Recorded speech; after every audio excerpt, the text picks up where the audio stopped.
Tem duas coisas que as crianças, qualquer criança e qualquer adulto também precisa aprender para ler, se quiser aprender a ler rápido e aprender a ler pelo circuito neuronal correto de leitura. E eu vou falar aqui para vocês nesse vídeo que essas duas coisas, ao contrário do que muitas pessoas pensam, não é, por exemplo, aprender, a ordem alfabética e os nomes das letras. Isso, inclusive, é irrelevante para a aprendizagem da leitura. A ordem alfabética é algo que é importante a criança saber depois que ela aprendeu a ler. Para organizar uma lista de nomes ou de elementos, objetos e tudo mais, ou para procurar as informações em um dicionário, e obviamente a criança só vai precisar fazer isso depois que ela aprendeu a ler e a escrever, certo? Então, quais são essas duas coisas que ninguém te conta, que a faculdade não conta, que as formações pedagógicas não contam e por isso as crianças não aprendem a ler? Sem rodeios, a primeira delas é que, mais do que ordem alfabética, nome de letra, é que essas letras aqui que vocês estão vendo representam os sons da fala na unidade dos fonemas, isto é,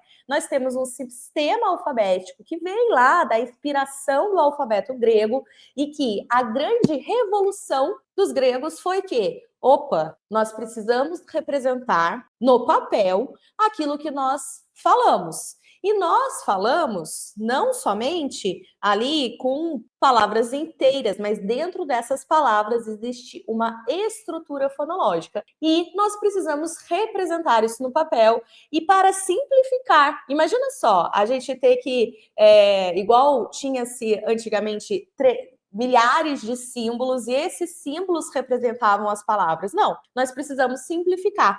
Precisamos deixar isso mais fácil. Nós precisamos de alguns símbolos que representam estes sons. E aí, tivemos o alfabeto grego, depois o alfabeto latino, que a estrutura do alfabeto latino já foi assim, um alfabeto fonético, com letras como estas que nós estamos vendo, porque no alfabeto grego era outro tipo de representação. Era um pouquinho parecido com esse A aqui, mas não era exatamente aqui. Enfim, não vem ao caso agora. Mas o alfabeto latino já foi um alfabeto neste molde aqui, e nós podemos dizer hoje que cada uma dessas letras, elas representam alguns sons da fala na unidade do fonema e que esses sons, essa base alfabética, esse sistema alfabético pode ser coarticulado e a partir daqui a gente tem qualquer palavra sendo formada e, consequentemente, toda a linguagem escrita está estruturada sobre isso daqui. E nós precisamos, portanto, uma das coisas a serem ensinadas, se a gente quer que a criança aprenda logo, não que ela fique descobrindo sozinha que esse alfabeto aqui representa os sons, a gente já logo ensina isso. Essa é a primeira coisa. E eu, inclusive, vou fazer os sons aqui para vocês. Quem quer saber, escreve aí nos comentários. Quem quer saber os sons que essas letras representam, eu vou fazer aqui neste vídeo. Atenção que eu vou fazer os sons regulares. Nós temos os sons mais comuns. As variações dos sons das letras, a depender da sua posição na palavra, está acompanhada de vogal ou não, vogal E, I, como é o caso do C, que pode ter variações. Enfim, isso é um papo para um outro vídeo. Se vocês quiserem saber mais sobre isso, até escreve aqui, deixa aqui para mim nos comentários. Mas neste vídeo aqui eu vou fazer os sons mais comuns. Vamos lá? Começando aqui, então, nós temos o A, an. Pois é, não temos somente o som A, temos também o som do an, que é o som nasal, que esta letra aqui, ou que a gente também chama de grafema, do modo mais correto, representa também o som do an. É só você pensar no meu próprio nome, Mariane. Eu tenho duas letras As ali grafadas, certo? Que tem esse nome do A. Mas eu tenho o som do ma, A, e eu tenho an, Anne, certo? Então, temos aqui o som do B, temos o K, temos o D, temos o E, com 3 sons também, não é só a letra E, é em, que é o som nasal também. E temos o som aberto do e temos o E, o som mais fechado do E. Como quando a gente escuta a palavra elefante, tem o som ali mais fechado, e temos o régua, o som mais aberto do E.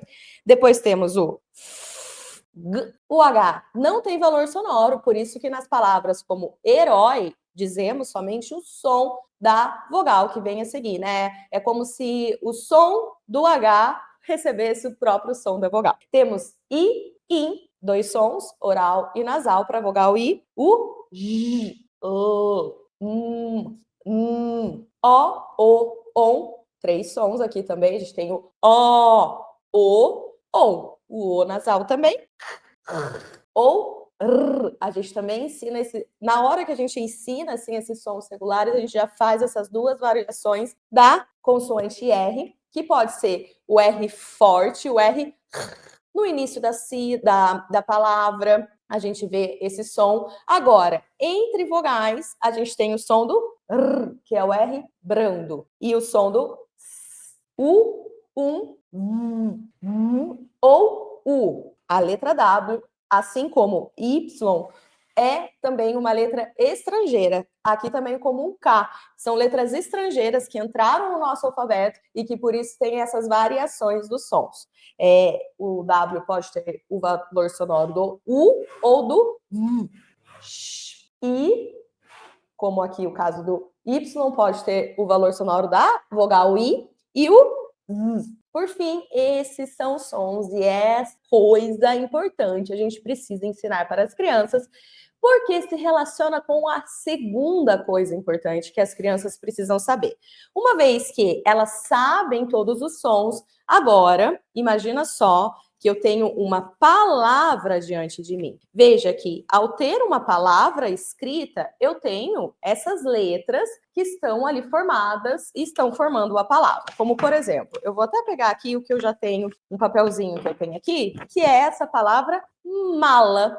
Eu tenho que ensinar a criança agora que, com aqueles sons que ela aprendeu, ela precisa ler ou escrever essa palavra. Ao falar essa palavra para a criança, ela tem que pensar que mala é composto pelo primeiro som, o som que é representado por essa letra M aqui. Depois eu tenho até o movimento da minha boca, quando eu abro a minha boca, eu tenho esse som saindo do meu aparelho fonador, do ar que vem lá dos meus pulmões, eu tenho esse som do A. Depois eu tenho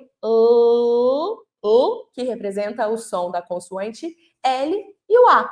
A criança que aprende isso, aprende os sons que as letras representam, as articulações, como a boca se movimenta, como que se dá esse movimento da boca, ela tem a própria boca, por isso que a gente fala até que é uma apresentação multissensorial ou multiarticulatória do alfabeto, é uma alfabetização de uma maneira mais completa, porque a criança tem o próprio corpo para ela ter essa referência do som que aquela letra representa e o tipo de letra, a escolha aqui, ela vai ter que optar ali na hora de escrever no papel, porque ou ela pode ver o professor fazendo esse som, ou ela mesma pode falar a palavra e pensar nesses sons e movimentar a sua boca para discernir se aqui ela vai usar o mala, se é o ou o por exemplo, né? Porque, afinal, o som da consoante M, às vezes parece muito igual, né? Nala, tem muita criança que faz essa confusão, porque são duas consoantes nasais que têm aqui a influência da cavidade nasal,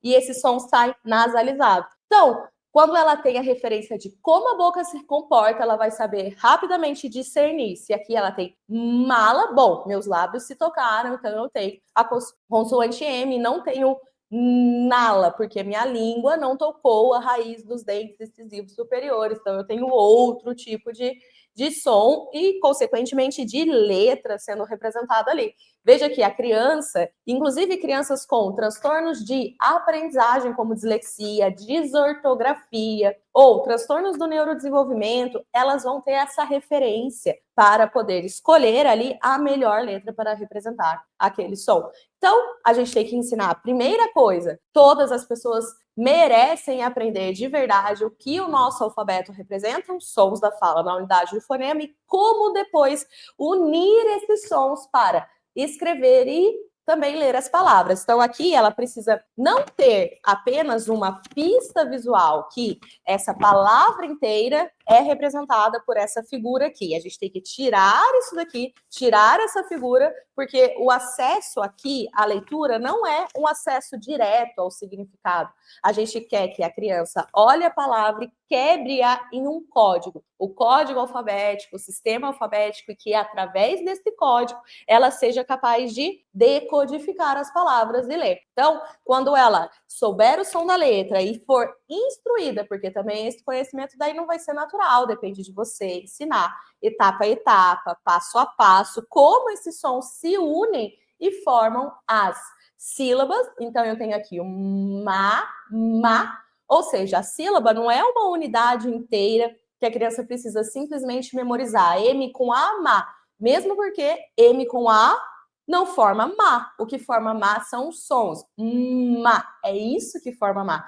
Não é o nome da letra. Então, eu tenho que ensinar essa coarticulação dos sons e depois a rápida identificação dessa sílaba e a união com outra sílaba e formando palavras. São essas duas coisas essenciais que, se você aprender como ensinar isso e você aplicar em qualquer criança, o resultado é que em 90 dias a gente consegue ensinar qualquer criança a ler e a escrever corretamente. Bom, tem dúvidas de como acontece esse processo? Eu tenho um convite para te fazer aqui no link, na descrição deste vídeo, logo abaixo do vídeo, tem uma inscrição aí que você pode se cadastrar para participar de 7 aulas gratuitas de alfabetização, onde eu vou explicar o começo e o fim da alfabetização eficiente, com exemplos de atividades e o que você precisa saber para ensinar qualquer criança a ler e a escrever em até 90 dias. Então, finalizando este vídeo, vai lá, faça a sua inscrição no link que está na descrição